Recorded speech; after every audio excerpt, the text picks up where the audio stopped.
ইতিমধ্যে ঘূর্ণিঝড়ের তাণ্ডব শুরু হয়ে গেছে।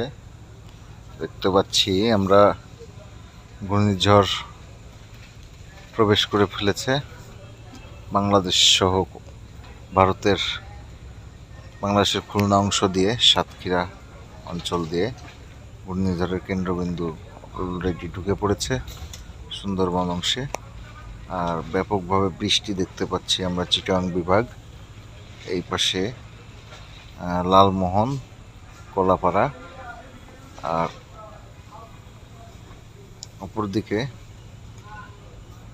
আমরা দেখতে পাচ্ছি ঢাকা অংশে হালকা গুড়ি গুড়ি বৃষ্টি, মেহেরপুর, খুলনা, বরিশাল এই অংশে, শ্যামনগর এই দিক দিয়ে কিন্তু অনেক ঝড় হচ্ছে। দর্শক, আমরা